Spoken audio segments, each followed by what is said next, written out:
What are your qualifications? Well, I attended Juilliard. I'm a graduate of the Harvard Business School. I travel quite extensively. I lived through the Black Plague, and I had a pretty good time during that. I've seen The Exorcist about 167 times, and it keeps getting funnier every single time I see it. Not to mention the fact that you're talking to a dead guy. Now, what do you think? You think I'm qualified? What I mean is, can you be scary? I know you're asking me. Can I be scary? What do you think of this? You like it? Excuse us, please. Sure, talk amongst yourselves. Adam, let's go. I know, Barbara, honey, but I think he could be of some use No, later let's on the need road. to work something out ourselves. We just have to talk. Yeah. Hey! Excuse me? What? Excuse me. We are leaving now. Oh, wait. Oh, come on. Don't go yet. Hey, guy, come on. We're simpatico here. Look at us. Huh? We even shop at the same store. Hey, hermano. Yeah, there you go. Hey, look, come on. We're like peas in a pod, the three of us. Let's face it, you want somebody out of the house. I want to get somebody out of your house. Come on. Look, we've been to Saturn. Hey, I've been to Saturn. Whoa. Sandworms. You hate them, right? I hate them myself. Come on, kids. What do I have to do to strike a deal with you two, huh?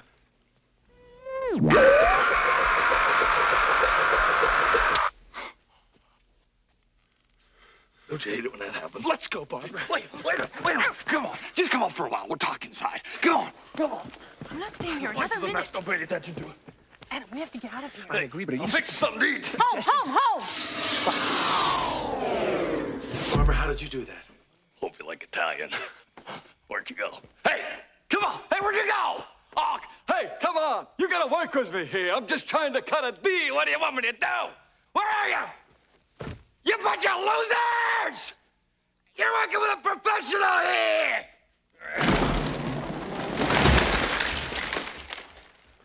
Nice fucking model! It's Two Dads, One Movie. It's the podcast where two middle-aged dads sit around and shoot the shit about the movies of the 80s and 90s. Here are your hosts, Steve Paulo and Nick Brianna. Hello, everybody. Welcome to another episode of Two Dads, One Movie. I'm Steve. And I'm Nick. And today we are continuing our journey through Two Dads, Two Decades to the year 1988 and the fantasy comedy Tim Burton special, Beetlejuice, starring Alec Baldwin, Gina Davis, and Michael Keaton. Super excited about Beetlejuice. This is one I picked. This is a movie that would have been a theater watch for me. This is definitely one my parents took my brother and I to go see. I would have been 8. He would have been 6. It was rated PG, even if it kind of pushed that PG a little bit. It really does. So it's in the Spaceballs milieu of pushing PG, I think.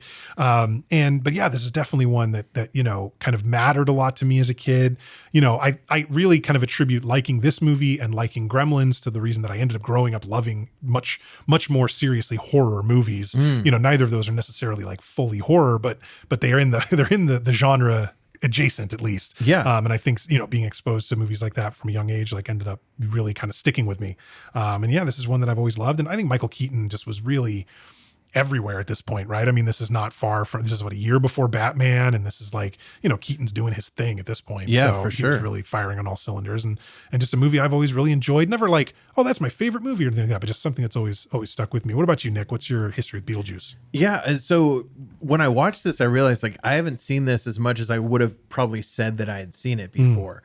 I think I saw it as a kid because I remember, and we'll get to it, certain parts of this movie that I just love to repeat. And hey, it was in a PG movie. You're not allowed to get mad at me, Dad. I'm just being PG right here.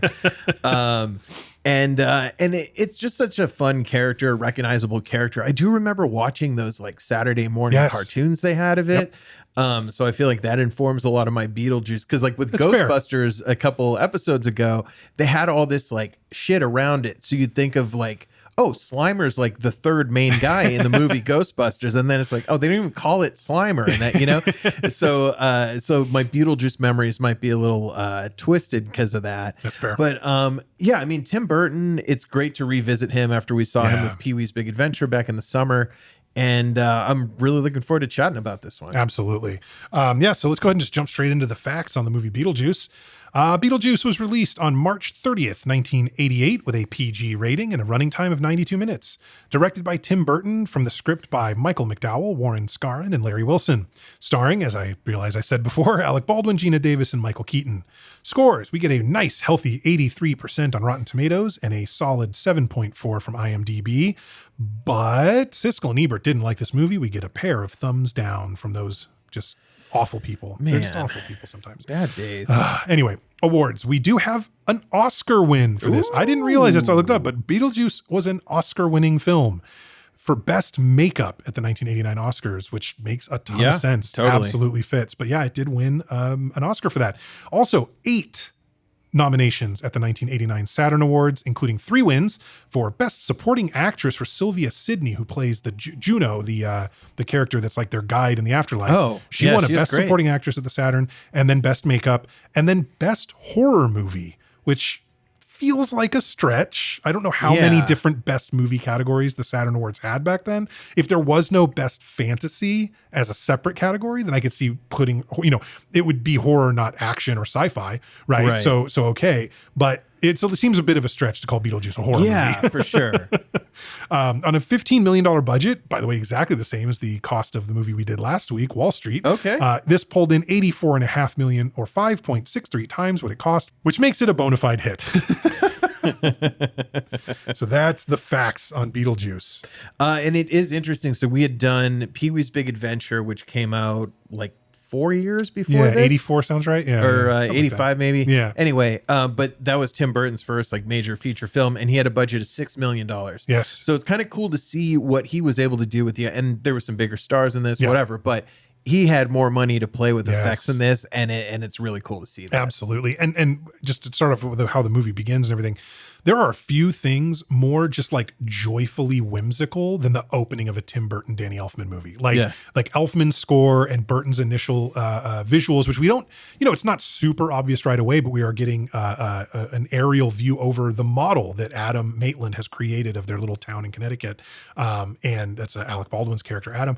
But we don't realize necessarily right away that it's a model, although it becomes kind of clear as you see like little people not moving and stuff. But it's a really neat looking model. And we're sailing over it like we're sort of, getting a drone shot. Yeah. You can imagine the sort of thing in 1988 across over this town.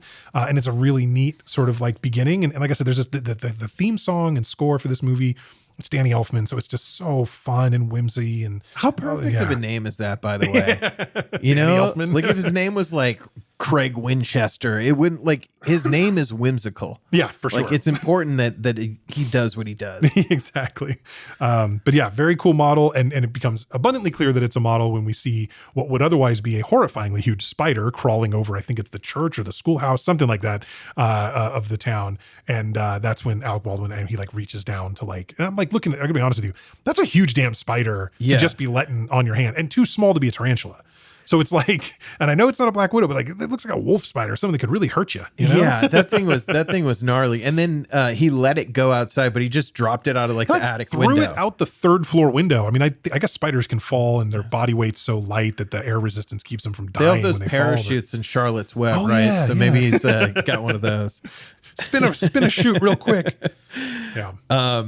Yeah. So and then they're kind of.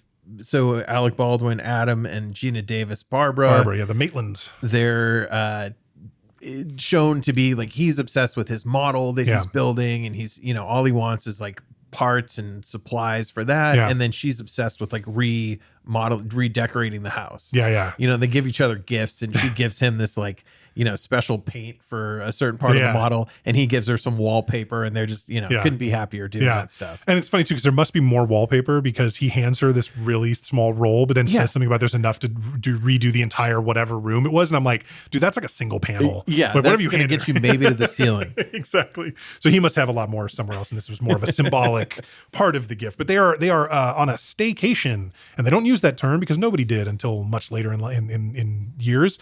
But yeah, they're basically doing good 2-week vacation at home. Like, I don't know. I don't think we ever hear what Barbara does for a living. I don't think, but Adam owns and runs, the Maitland hardware in town. So the hardware store for this tiny town is closed for 2 weeks, which is something that is interesting because he goes to pick up some stuff from his own hardware store and it says closed outside, and he like goes in and, grabs something for the model and then heads back out. But it's like, okay, I guess you can just close your store for 2 weeks and like nobody minds. It's kind of a strange thing. Sounds amazing. Kind of a strange thing, but there you go.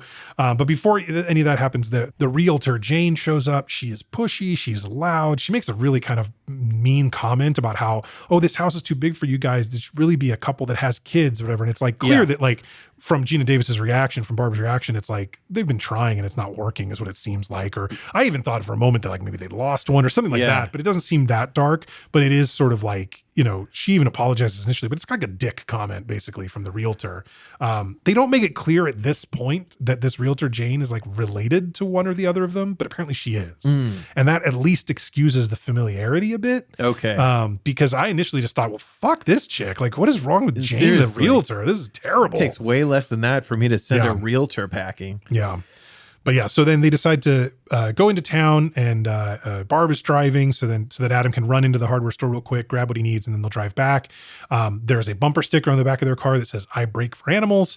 And as they cross a covered bridge, they notice a dog in the street. And instead of just hitting the brakes, Adam decides he needs to grab the wheel. He is not the one driving, and pull it sharply to the right, or what, at 11 or what side, but to a side.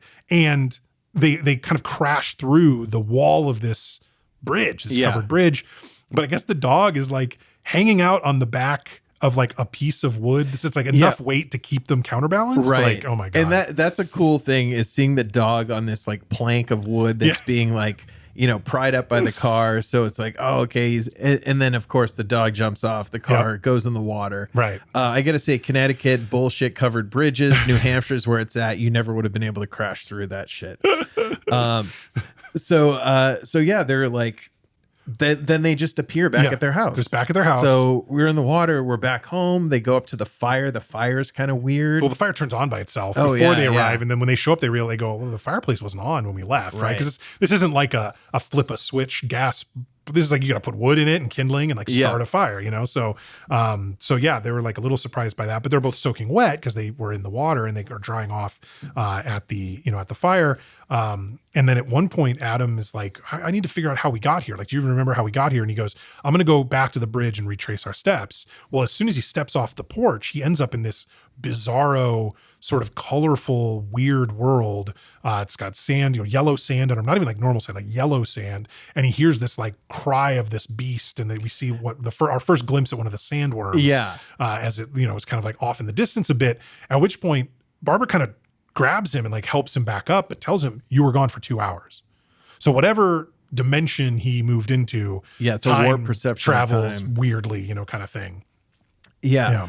And they notice in the mirror, I think she's like holding a cup or something in front of the mirror, and sees that in the reflection, you can't see her hand. It's just the thing she's holding floating there. So they're starting to make these connections of like, what the hell's going on? They're not casting reflections. They don't seem to be like, taking up normal space. At one point, they do look out a window, and Jane and her daughter, who are both dressed in all black, drive up, and they kind of call down to her, but there's like no reaction whatsoever, so they can't hear or see them. This is also when they find the handbook for the recently deceased, which is a very important prop in the movie. They try to read it because the idea is that it should explain to them what's going on. They've realized, like, I don't think we survived that crash. We didn't survive. This is what's happened. We're dead. But I think the comment is like, this reads like stereo instructions, which I think is funny because like it was definitely a funny joke back then. And I remember trying to put together stereo stuff in the 90s, and the instructions were always complicated, but like not that complicated. They must have been so much worse in the 80s, I guess. Like I was too young to do this in the 80s.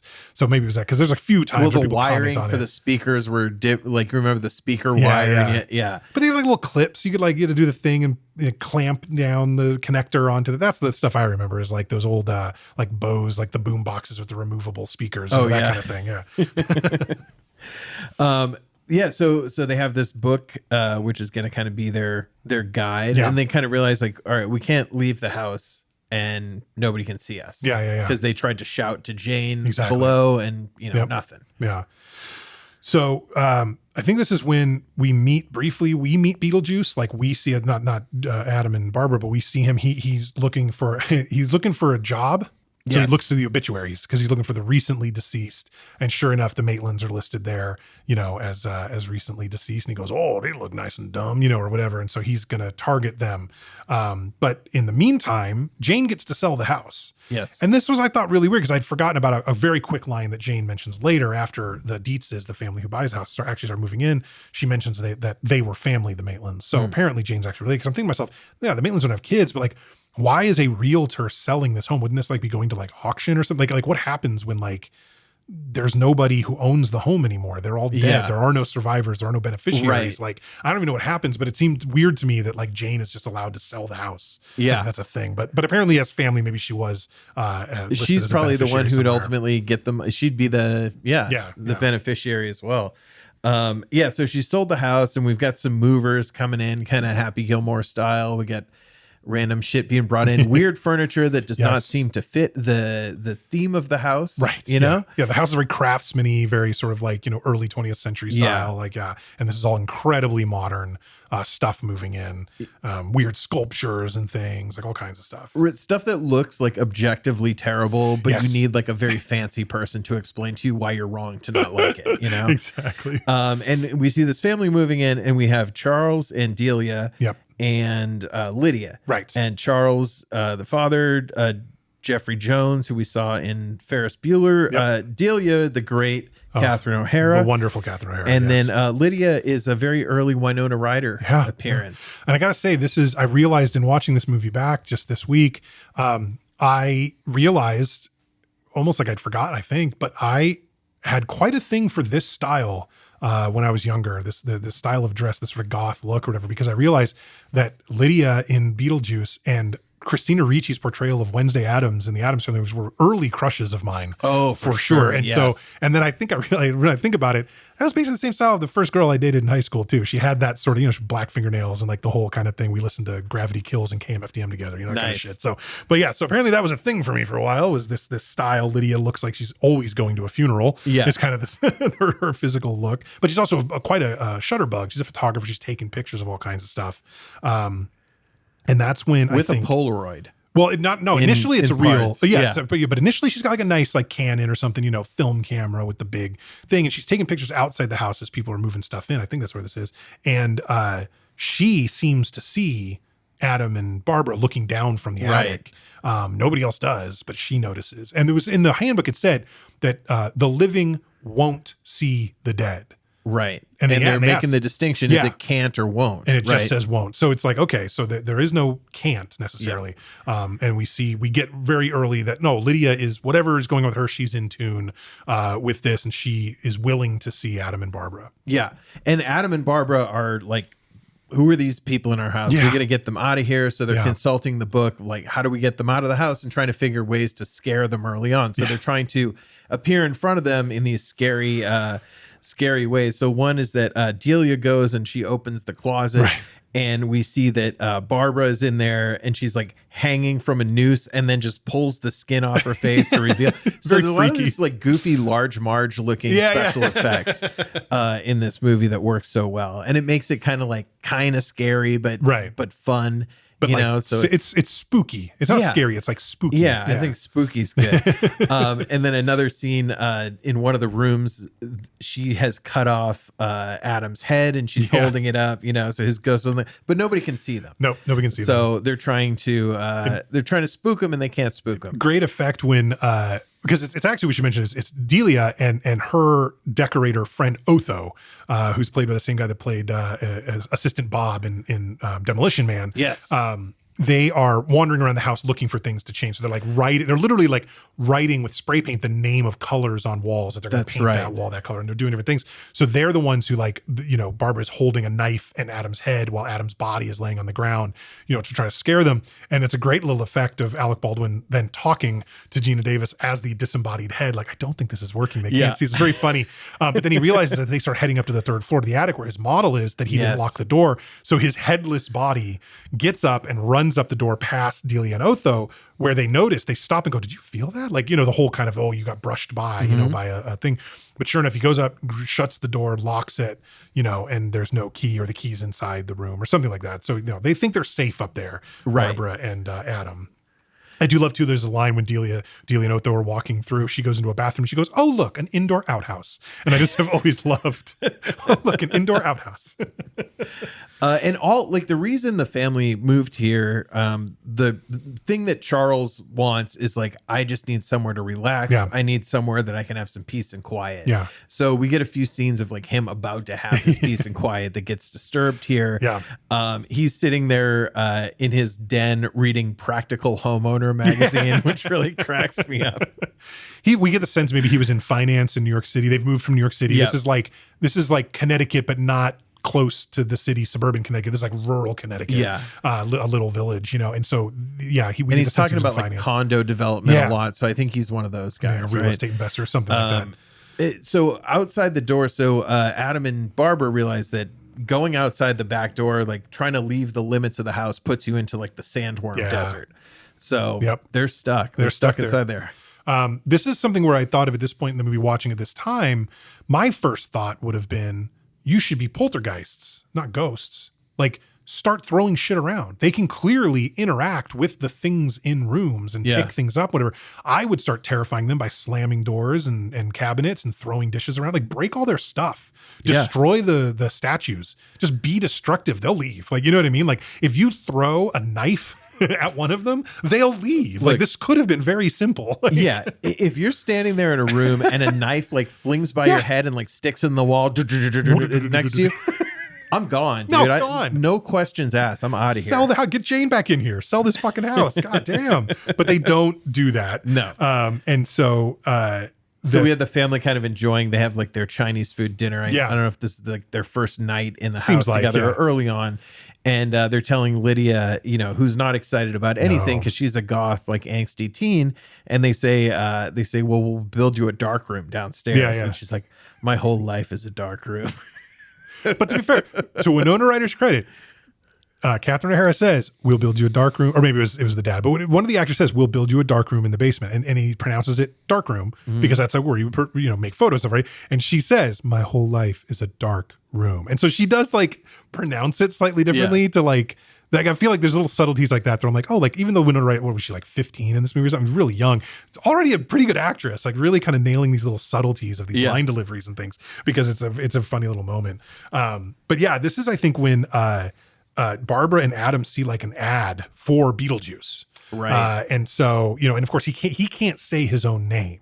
And the lore of this is a little funky to figure out throughout the movie, but it seems like saying his name 3 times brings him from wherever he is trapped to interact with the real world. But if you say his name 3 times again, it sends him back. Yeah. Is what it seems like. So it's basically like it's a 2-way door, and you can open that door either way. So he can't say his name on TV or at all, rather. So the little ad does not include it. And of course, it's spelled the way that I don't know what the origin is. I just know that it's like a star, right? Is Beetlejuice is spelled Betelgeuse. I've always been happy that they didn't actually name the movie that because it would have been impossible to pronounce. And they make several jokes about Betelgeuse and stuff throughout the movie. They say it different ways. Because it is hard to, if you don't know how to pronounce, I'm not even sure what language of origin language of origin that word is. But it's not obvious. We would always say Beetlegeuse. I remember playing this video game on 3DO called Star Control 2. It was cool. Like you had, real stars and stuff, but there'd be different shit at the things. And I remember seeing that one and being like, Beetlegeuse. Right next to Alpha Centauri over there. Right? So they see a flyer for Beetlejuice, who's advertising himself as a bio-exorcist. Yeah, that's right. Let's see. Winona, Lydia, in the meantime, has gotten a hold of the skeleton key. That's right. I love a skeleton key. Yep. It's is there a skeleton key at this building? I don't think there is. I don't think that's a real thing in most places. But man, that was great in the childhood. But especially the old kinds of locks at this place where it's not in the doorknob. It's like just a really simple sort of like thing. Like I could see how you would make the locks so that you could have a skeleton key, right? Yeah. Especially when you're thinking too, you go back to like, older homes, places that were larger that maybe at one time would have had like a house manager, right? Who like runs the staff. this is a big place. It could have been like that at one time, would have had a thing where it's like, well, yeah, the house manager has the skeleton key. You can get into any room he needs to, something like that. But basically, yeah, like they read in the book that they can draw a door. Right. Barbara and Adam. You need help. Draw a door. Exactly. So he's got chalk and he basically just draws a door on the thing and he knocks 3 times and their wall opens and they go off into the afterlife as Lydia is like approaching the attic and is able to go into the attic now because they're not there. Right. And so we sort of switch over into being in the afterlife. And there's a few interesting things here because this comes up later, but later on Charles will say something about, or somebody, Otho or Charles, will say something about,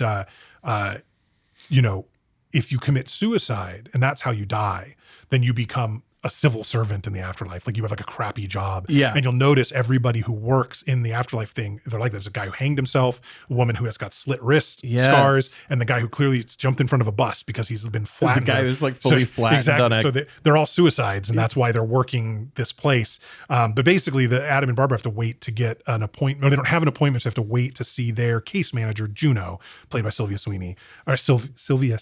Sorry.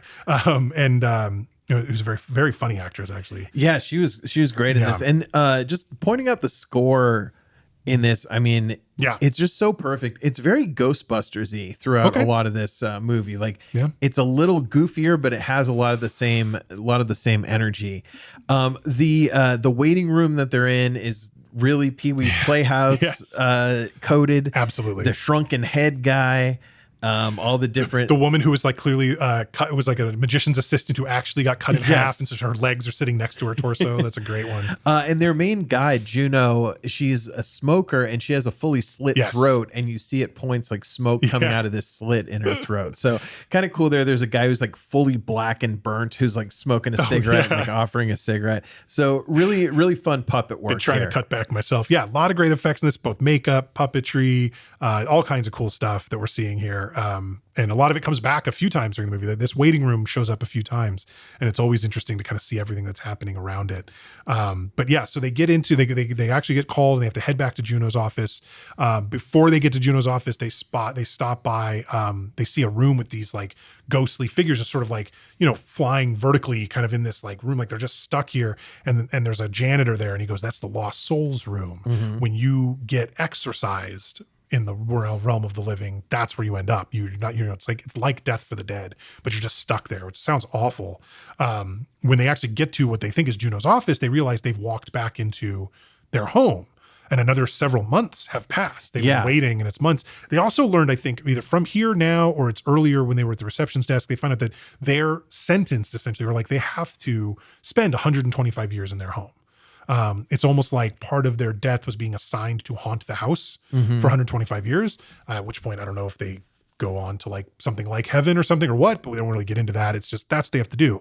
So time is passing relatively quickly, but at this point it's all been redecorated. So all of Otho and Delia, all of their stuff is like in. So the sculptures that she made, all the weird, the fireplace has been changed. All the walls are really dark. Everything's crazy modern, but in that like weird way where you make fun of it. Yes, exactly. In a very Tim Burton-y, like this is a play on what modern decorating looks like. And it's more a fantastically strange, kind of thing.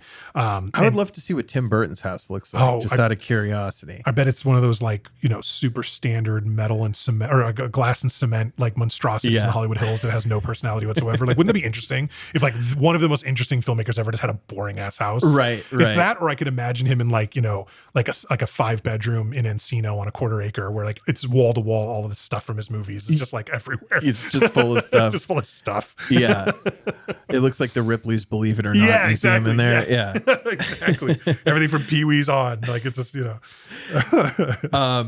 Okay, so the other thing that Juno is telling, so she's kind of telling him like how to haunt the house, whatever. I'm your caseworker, and she says, they bring up Beetlejuice, and she's like, don't even say his name. Don't say that. Yeah.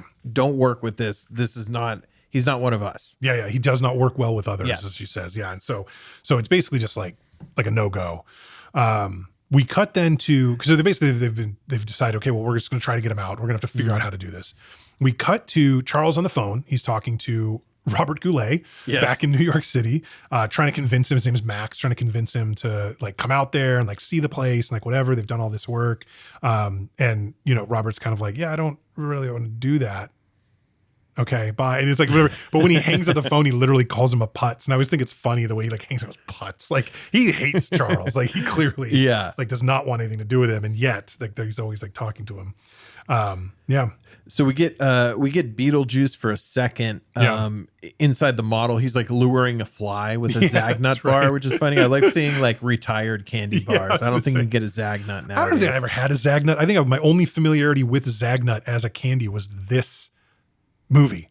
I think it was like a deep cut Halloween sometimes. Okay, maybe. But yeah, it's right up there with Bit-O Honey, where it's like, where would you even go to get that? I think that is actually at CVS. That's at CVS all the time, but I've never eaten it. But the other one that I always do that is in the movie Half Baked, Dave Chappelle is in Abba Zaba. And I never had an Abba Zaba bar either. Abba Zaba, you're my only friend. Hell yeah. But anyway, so now there's like a knock at Charles' door, and he opens it, and it's a sheet as tall as him, that he immediately says, Lydia, what are you doing? Yeah. Lydia is like 5 foot tall. Charles is like 6'1". This is clearly Alec Baldwin or Gina Davis, who are both around 6 feet, like under a sheet.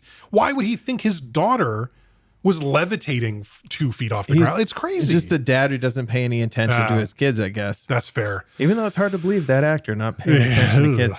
Frightening. Yeah, so they have the sheets with the eye holes cut out, classic, like Charlie Brown style, and they're talking about how those are $300 sheets. That's right, designer sheets.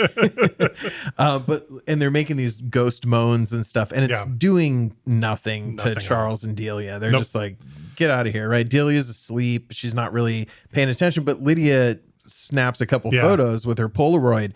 This was making me anxious watching it, because that was like $30 in Polaroid film in like 30 seconds. Also, I know Polaroids developed fast, but never, I don't remember them flying out. I don't know that you could take pictures that fast with them, could you? Like, that was wild. The picture comes out and it takes a little while to develop, but it did look like they were coming out developed. I didn't see any Andre 3000 shaking it, you know? Good call. I was thinking of a shake it like a Polaroid picture, but yeah. So she takes a bunch of pictures and then realizes when she starts looking at them, because she thinks that it's like, you know, Charles and Delia having sex with each other is what because she can hear the moaning and the wailing. Yes. And she thinks it's them. And they come out of Delia's room where she's asleep, where she had like clearly heard the moaning, but thought it was the TV, got up and, you know, still asleep, basically turned the TV off and went back to sleep. And it was wrestling. We came so close to boxing on TV. True, yeah. But yeah, so then Lydia, you know, is like, realizes there are no feet in the pictures, like under the sheets, and asks them like, you know, what are you guys doing? You know, and she's like, well, we're trying to scare your, you know, they admit like, oh, we're ghosts, like whatever. We're trying to scare your mother and father away. And she corrects them, stepmother for one thing. But she says, well, you know, you're not going to wake her up. She's sleeping with Prince Valium tonight. Yeah. Which I like is funny that line, because that's the actual name of the character that Princess Vespa is supposed to marry in Spaceballs is Prince Valium. Oh, because he's always falling asleep. But yeah.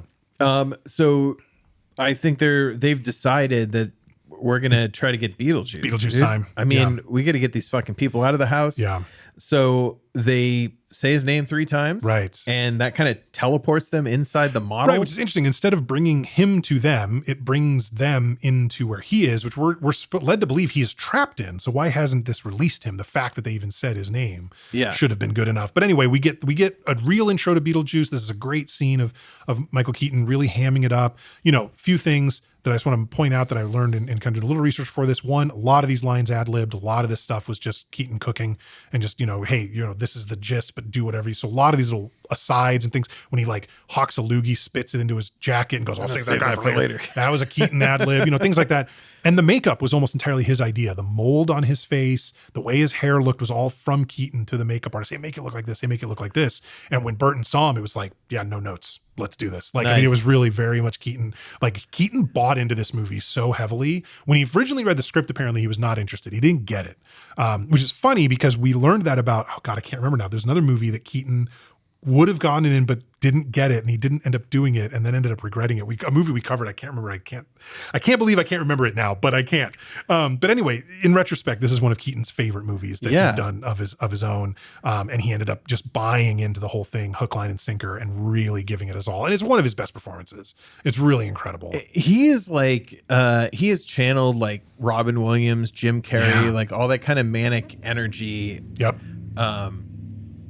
In this, like Beetlejuice, to me, he's almost like a cross between Freddy Krueger, the Heath Ledger Joker, and like Ace Ventura or something. That works. Because he's got like fun energy, but he's like can make himself into weird shit, but he still has the same patterns, you know, like Freddy Krueger. And also kind of like, was it Little Monsters, Howie Mandel and Fred Savage? Did you see that one? Oh, no, I haven't seen that one. Howie Mandel plays this like monster in another movie. I think it was called Little Monsters, but it's very much similar to this as well. Yeah. We'll have to get to that one someday. But it is great. It's great to know that he improvised a lot of this stuff because it is just like that had to have happened in a flow. Like there's not a right way to say, hey, oh, what's that? Oh, hey, I actually went to Juilliard. You know, like all that shit that he does.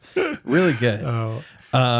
Yeah, so they ask him for his qualifications and stuff, and they ask him, "Can you be scary?" Right, and he's like, "I could be scary." And we're seeing the back of Beetlejuice's head as he's making this scary face. That's just the scariest imaginable. They're face. Screaming like it's definitely, and we see like either tentacles or snake heads or something is coming to the side. Yeah, so we know it's something active and scary. We don't actually see it. That's just for Adam and Barbara to freak out about. But they kind of decide, maybe this isn't a good idea. We don't want him to participate. Maybe we're going to change our minds. And so they like leave the model or whatever, right? Yeah. And he's pissed. He's super mad about it. And this is when we get the one F-bomb dropped in the movie and goes, nice fucking model.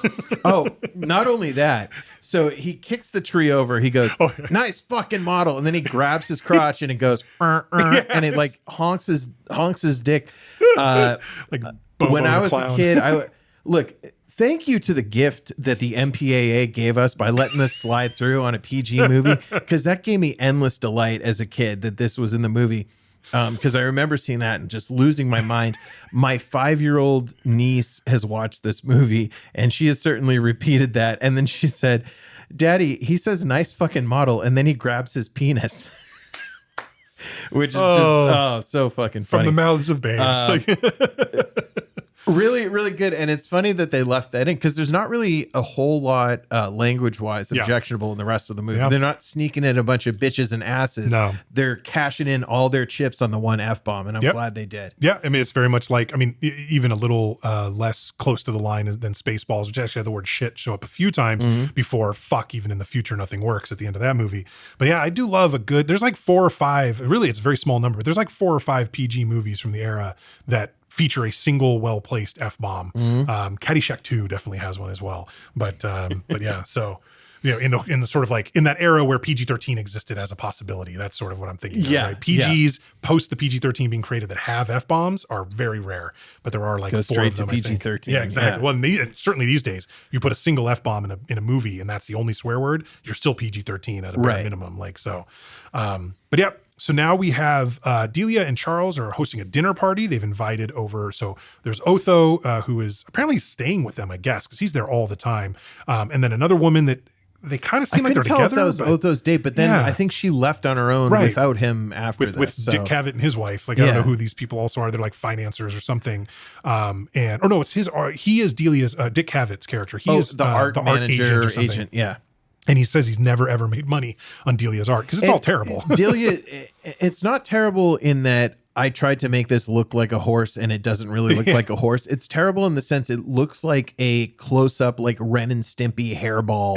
Like it all looks gross and it doesn't look like anything. And it doesn't look like there was a lot of skill applied. Like, you know what I mean? It very much looks like the stuff that a preschooler makes playing with clay, you know, where they can throw it in a kiln for them and now you've got an ashtray. Like, it looks like that kind of thing. And it's very bad. But the dinner party scene is hilarious. This is when Otho mentions that people who commit suicide become civil servants, which is, again, super funny because we saw that. And then Charles, his toast is make all your buildings go condo. Yes. I think it's hilarious because it implies so much, right? That first of all, this is pre the big condo boom, right? Of the kind of late 80s and into the 90s where lots of apartment buildings did start going condo.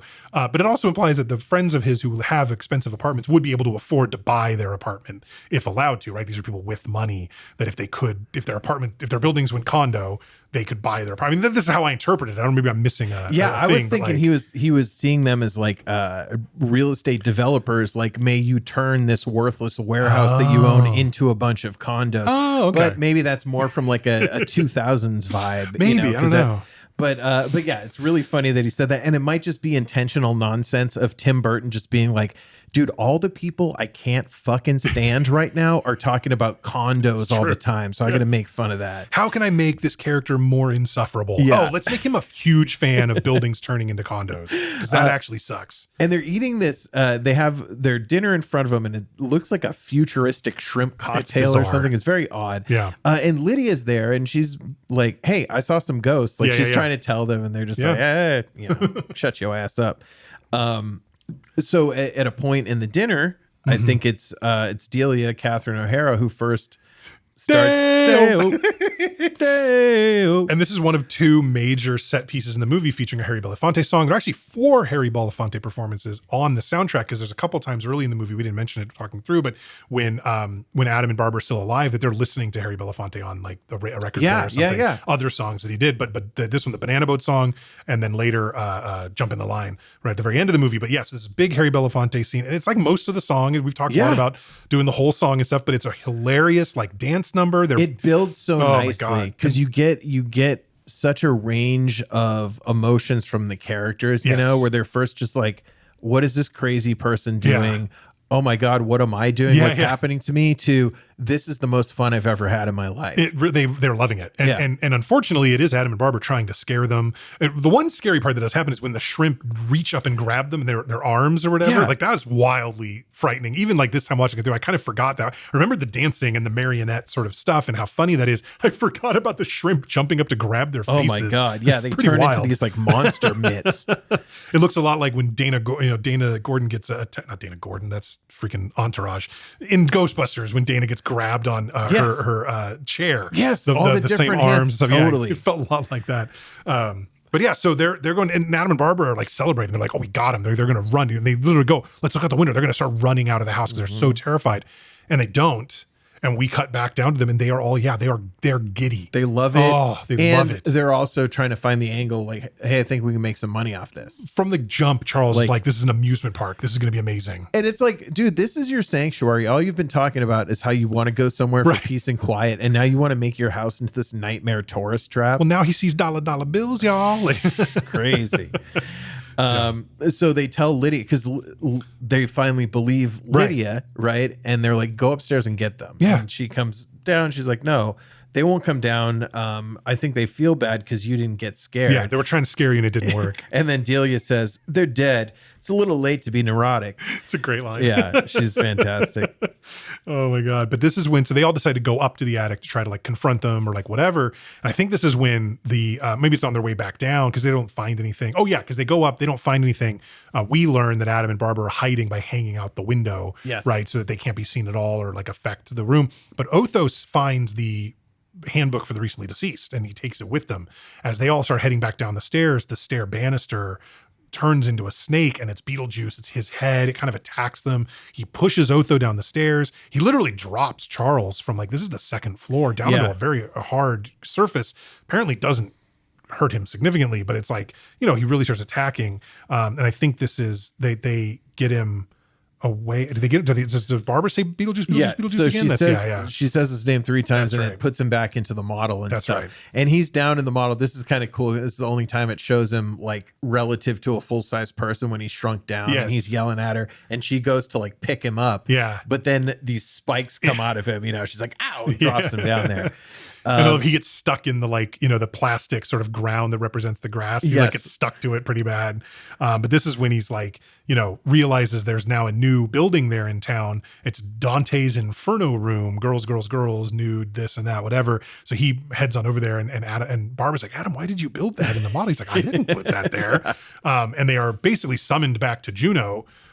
who tells them, that was my idea. I needed to distract him. Like, yeah. And she's pissed, she's like, you shouldn't be working with I told you to not work with this guy. Yeah. And why haven't you scared these people away yet? Yeah. Yeah. You got to work on this. How are you going to scare them? And they both work on making their scary faces. And it looks, you remember that Spy versus Spy, Mad Magazine? Yep. They kind of made their faces into those like long, almost Adam. like a plague mask, right? Yeah. And Adam has this very long, pointy, like crow head kind of looking face. Well, and he sticks his hand so far up the back of his head that his fingers stick up like a coxcomb at the back of his head as well. It's very interesting look, really great stuff. Good makeup and effects here for sure. All right. So Lydia now encounters. Well, she's writing a suicide note. She's going to commit suicide. Right. So she writes a note about like, I am totally alone, like utterly alone. And he writes, and after you read by the time you read this, I'll have leapt from the whatever bridge, basically the same bridge that Adam and Barbara died falling off of. She's going to go do that, but she wants to go tell them first, I'm coming to join you. Well, she goes up there and they're not there because they're talking to Juno. They're in the afterlife, offices or whatever. So this is when, she encounters Beetlejuice down in the model. And I believe this is when she's about to say, she says Beetlejuice twice, then Adam and Barbara come in and she says Beetle, but before she can finish it, Barbara stops her and explains like, no, this isn't cool. And she's like, but I'm going to join you and all this stuff. And they talk her out of the suicide basically. Yep. And they're just like, no, you don't understand. This doesn't make things easier. This is harder than even living. You need to like live your life. And this I think is when we cut to like Otho is going to do a seance. So Robert Goulet has come visit. They're going to do this. Oh no, that's right. They take the model downstairs and they're trying to do like a presentation about how they're going to do the whole town. Yeah. Right. It's something like that. And like, this is going to be a whole thing and like all this stuff. And Robert Goulet's not impressed because he hasn't seen the ghosts. And he's like, so far you got me, you show me nothing. Right. Like if I don't see some ghosts, like what's the point? During the presentation, they mentioned that we're going to have the same person involved who brought everyone the talking Marcel Marceau statue. Which is a famous mime actor. Fire joke then. Now, I don't know. He's probably fallen off a bit. I don't know what his TikTok numbers are like. Yeah, no. You'd have to find a new mime, I think, to really make that joke now. But yeah, no, very funny. And so, but it's come down to like, this isn't going to work if we don't see the ghosts, and they're not going to come down. So Otho's got a plan, and Otho's like, he's going to do a seance, and he's basically going to whatever. And he's been reading through the book. And he reads this poem. It's actually a poem. It's not something that was made up for the movie. It's a poem. I don't know what it is. But anyway, why would it even be in the handbook? Why does the handbook, or are we to believe this is Otho's knowledge he's bringing on his own? Because it seemed like he got it out of the handbook. But why would there be an incantation like this in the handbook for the recently deceased? It doesn't make any sense. That book is weird because it seems like it just shows you whatever it is you need at that time. Like right, it's not even just open it to the middle and it'll be the thing that you need to do. But that's a very good point. It was just a bit strange. And the thing with the seance is I guess he needs their wedding clothes. Their clothes from their wedding are laid out there so that, they'll theoretically appear in there. And they do. Yep. It works. Otho's amazing. He could. And Barbara comes first and she's, she fills up the wedding dress and whatever, but immediately starts decaying. Yeah. Right. Because it's like now she's actually being brought back into the world of the living where she is sitting in a grave having died months ago and is decomposing. So that's kind of happening to her now. And Lydia in desperation goes to get Beetlejuice to help stop this basically. Mm-hmm. And he tells her, well, I want out for good. And apparently, whether he's making this up or not, I'm an illegal alien, so you're gonna marry me. Yeah, right. Exactly. He needs a green card to the land of the living. Yep. So he has to get out. So she has to say his name so he gets out, but then she has to agree to marry him in order to make this permanent. And then he says he'll help them, which of course he has no intention of doing.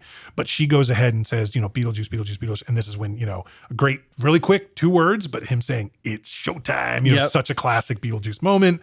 Built for the trailer. Yeah, there you go. That line. And he comes up through the model, basically breaking the model apart with these his arms are all curled up. He's got this crazy carousel like hat on top of which, by the way, is the Jack Skellington sort of symbol, the thing that looks like Jack Skellington very much with the little, like the skull with the little, like, looks like sewn mouth and the big black eyes. It's going to turn, that symbol comes back. Apparently it's something Tim Burton had been drawing for a long time before he really envisioned all of Nightmare Before Christmas.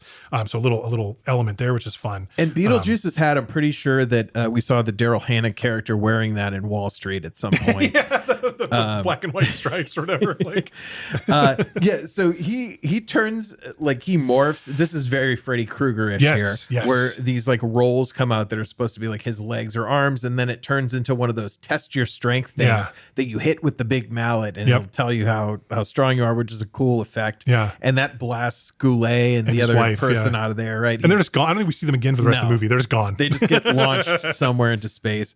Otho's fate, I think, is funny, is that Beetlejuice changes his like very, nice and carefully picked out clothing into like a polyester suit, like a leisure suit, which is like something that like Kevin Arnold's dad in the Wonder Years would wear to a wedding or something that. So that's funny that's like his own personal hell is being trapped in. Looks that. Like Cousin Eddie from the first Vacation movie, for sure. And then the sculptures start to come alive. He brings a couple of Delia's sculptures come alive and kind of grab and capture Delia and Charles. So, there's one that has like big kind of they look like teeth almost, like a Venus flytrap kind of look, and they wrap around Delia holding her mouth closed. And then every time somebody tries to say Beetlejuice, Beetlejuice, Beetlejuice, he's able to like knock them away, or like he makes Barbara gets one Beetlejuice out and he turns her mouth into a zipper. Yes, right? I love that effect. And then she unzips it and says Beetlejuice again. So now it's whatever. But then he gets a metal plate. It looks like I remember the cover of like, I think it was it was either a Dick novel or somebody like that was like, I have no mouth and I must scream. I can't remember which of the like cyber sort of futurist novel or authors wrote it, but it was like the cover of it was always this guy with no mouth, or like The Matrix, right? There's a moment like, how will you scream, Mr. Anderson, if you don't have a mouth? Like that kind of thing. But yeah, so it's like all this stuff is going on. Those effects are awesome. Yeah. The zipper turning into the metal plate, super cool. The wedding is being officiated by some very odd looking. This is where the movie looks like an alien almost. Like this would be a weird movie to watch if you took some kind of hallucinogen that took an hour to kick in. Because you'd really like start to be like, whoa.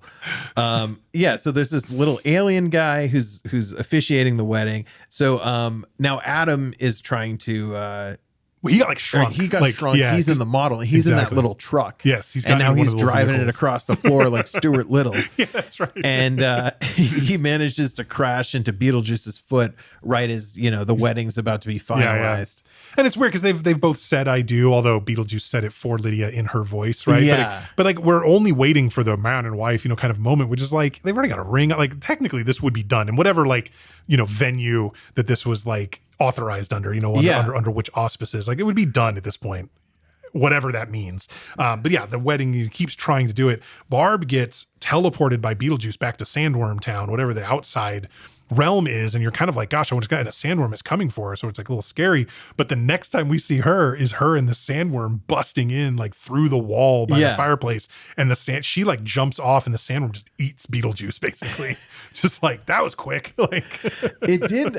This whole thing did like come to a head very fast. Yes, and it is funny talking about it because like, oh, that was probably 6-7 minutes of actual movie that just tied everything up. The sandworm. The sandworm takes out Beetlejuice, so he's not a problem for them anymore. So they're just they're ghosts and they're in the house. Yep. And so we don't get a description. We don't get like a title card or anything that tells us how long, but we do fast forward some amount of time into the future. We see a school for girls, Miss Shannon's School for Girls, which is apparently where Lydia goes. And I got to comment on this real quick. We see the end of the school day, a bunch of girls in school uniforms. These are clearly students standing outside as Lydia comes out the building and like walks off to go home. Every one of those girls looks like a middle-aged housewife to me. Thank you. Every one of them. They're all named Pam, right? Yes. Oh my God, 100%. Yes. When I was watching that, I was losing my mind. And I was like, I don't want to shame a bunch of teenagers from night, but it's like, you weren't fucking teenagers. There's not a woman on that standing there that was under 45 years old. Like not a one. It was crazy to me. I don't know what the deal was there. But they get home. She gets home and she immediately is talking on Adam, and now it's like Adam and Charles and Delia and Barbara. They're all coexisting. They all just live together. They're all coexisting. They're all happy about it. And so Lydia comes home and is talking, and says like, how was the science? Barbara asks, how was the science test? She goes, oh, it's disgusting. They like wanted me to dissect something and I wouldn't. And so I got a C.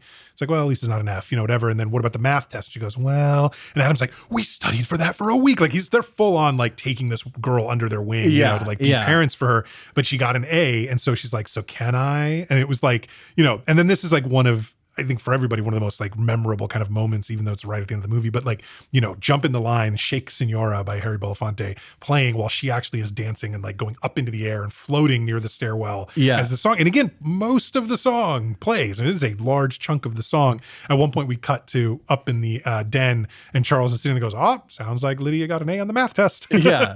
This is great. It's a funny clearly way a thing that happens a lot there. To wrap it up as like, oh, this happy family, this weird like blended family that's now figured it out. Yeah. And then we get one little epilogue sort of scene where we do get Beetlejuice back in the waiting room, in Death's waiting room, right? And it says he's got a ticker tape, you know, with his number on it, and it's like 9 trillion or something. It's an incredibly huge number. And it says like now serving 3. And he looks over next to him, and there's like a, you know, not exactly culturally sensitive, but like a witch doctor kind of character who has number 4, like a single little thing. And he like tries to distract, oh, look, there's Elvis. And he like drops his ticker and then grabs it and goes, oh, all right, looks like I'm next. Okay. I got a date in about an hour and a half. You know, okay, you know. And that's when the witch doctor gets some dust or something, sprinkles it on his head, and his head shrinks. As he's like saying, hey, what's going on? And his voice keeps getting higher as the head gets smaller. I will say that's the worst looking effect in the whole movie. Yes. And it kind of sucks that it ends on that. Yeah. Because it's it's like, meh, you could have left that one out. The puppet sort of pre-shrunken head on that guy that we see is wonderful. It looks fantastic. But yeah, this sort of like, we got to make Michael Keaton's head look small in the frame. If but you like poofed it small, maybe it would have worked better. Yeah, something like that. But it's okay. But yeah, it's not good good that happens to Beetlejuice though. He gets a good comeuppance there at the end of the movie, and we have like things are tied up nicely. It's kind of weird. You were saying like how you got into horror with this, like being a PG. Like, I don't know what today's like PG beginner horror movies are. Yeah. So I'm glad that we had this. And, I don't think there are anymore. Nowadays, the best you can do is there's PG-13 horror. So if a horror movie doesn't get really bloody, gruesome, violent in that sense, like movies like The Conjuring, I think are PG-13 or like Insidious, like where it's like, it's more about the scariness of the situation and less about here's a room full of blood, you know, or whatever. Like, you know, it's not a slasher or anything like that. That's sort of your entry level horror, but those are like those legit, are very serious, scary movies. Yeah. So I don't know that there's that much entry horror these days. And here's the thing, my kids are still young enough that it doesn't really matter yet. They're not made of the same stuff we were made of in the 80s. They wouldn't handle Gremlins. I mean, that's really what entry horror still is, the same movies. It's Gremlins and Poltergeist and this, and like, you know what I mean? It's like, those are the entry level horror movies still. But that's Beetlejuice, man. That's Beetlejuice. All right. Stuff. This was my pick, so I'll go ahead and give it down. Like this was just so much fun to watch, and like I said, it's something that's both been pretty culturally important, I think, for people around our age. When this hit, and sort of like that middle to late elementary school age, and being Pee Wee Herman adjacent and coded that way in a little bit is great too. A movie that I think like you, I think I'd thought I'd seen it through more than I really had. I've probably seen it all the way through 4 or 5 times. Maybe over the course of time, but so much of it sticks with you so indelibly, right? That it's just there all the time in the back of my mind. That's Beetlejuice. It was a ton of fun to watch. It was a ton of fun to revisit. This is kind of like, funny enough, another Burton Elfman. This, I feel very much like when we watched Pee-wee's Big Adventure, where it was like, I really should have revisited this sooner. This was a lot of fun to watch. But not a fantastic, not the greatest movie ever. There's definitely like slow parts. I don't love all of the like, I feel like there's probably not enough happens at parts. So there's a lot of stuff where it's just kind of like people talking, and it's like, oh, okay, let's get to the fun stuff. But I'm a solid 3.5 out of 5 on Beetlejuice. I enjoyed it. It's definitely worth watching again if you haven't seen it in a long time. And I do think it's older kid friendly. I don't know that I would show this to like my 7-year-old, but maybe, my son turns 12 next month. Maybe this would be something he could watch then, that kind of thing. But like, I mean, it's a lot of fun, very worth watching. Keaton's fantastic in it. Yeah. The whole cast is solid, but like Keaton's fantastic. And of course, Catherine O'Hara is hilarious. And the fact that she kicks off the whole Day-O dinner party scene is so classic and so great. And she's just so wonderful. So yeah, I'm a 3.5 out of 5 on Beetlejuice. Awesome. Yeah, I agree. I mean, the bits of this movie that are good are just so good. Yeah. And the things that I'm happy about in this movie are just so unique. Like, it's wonderful that Tim Burton was able to take that money and do all these practical effects and these models and all these things that just continue to be his signature. Yeah. And I'm glad, this is what got him Batman, I'm sure, if it wasn't already in the works and everything. And, that relationship with Michael Keaton, that gave us so much. Yeah. But yeah, as a movie, like put together as something to watch for an hour and a half, it's not the best, but there's so much that like, I'm glad this exists. I'm glad I rewatched it. I'm glad I saw it when I was a kid. I love some Keaton. I don't love Alec Baldwin. I don't feel like there's a reason for it to be him versus someone like a lot cheaper and, you know, but overall, just, you know, a lot of fun. And like we said, there's not a ton of movies like this that will like let you into this fantasy horror world without scaring the shit out of you and traumatizing you. So I am a 3 out of 5 on Beetlejuice. I think it's definitely worth checking out. All right. So 6.5 out of 10 is the official call from the two dads on Beetlejuice. And that was our movie for 1988. So next week, we're going to watch a movie from 1989 to continue our march. So Nick, what are we watching from 89? So a little bit of a through line, I guess, between Beetlejuice and the movie from 89, just in that Juno, the Afterlife guide, has her throat ripped open. And I thought maybe we'd go somewhere in 1989 where we could rip a couple throats. Ooh. And we're going to go to the Double Deuce Bar. And we're going to hang out with our buddy Dalton, played by Patrick Swayze. And we're going to spend a little time in the Roadhouse. Oh, my God. You know, I thought he'd be bigger. I love Roadhouse. Fantastic movie. This is one of those movies that, like, I've seen a bunch of times. Didn't see it probably till college initially. It definitely was, you know, later pickup for me. But now I've seen it, you know, a dozen times maybe. And it's just one of those movies that, like, it gets better every time you watch it. There's so much that's wild and wacky about this movie. It's going to be a lot of fun to talk about. A lot of actually good and a lot of so goofy that it's good. Like, yeah, it's going to be a great one. And so many bare butts, just constant bare butts in this movie. We just have to deal with that, but that's okay. Excellent. Roadhouse next week, 1989. That's a wrap. So if you like what you hear, consider heading over to Apple or Spotify and leaving us a 5-star review. It helps new folks find the show. Be sure to check out our website at twodads1movie.com. That's the number 2 and the number 1. There you can explore the movies we've covered, sign up for our newsletter, The Rewind, and even get sneak previews of upcoming episodes. We'd also love it if you followed us on Instagram at 2dads1movie. Once again, this has been Beetlejuice, another episode of 2 Dads, 1 Movie. I'm Steve. And I'm Nick. Thank you so much for listening, and we'll catch you next week. Thanks, everyone.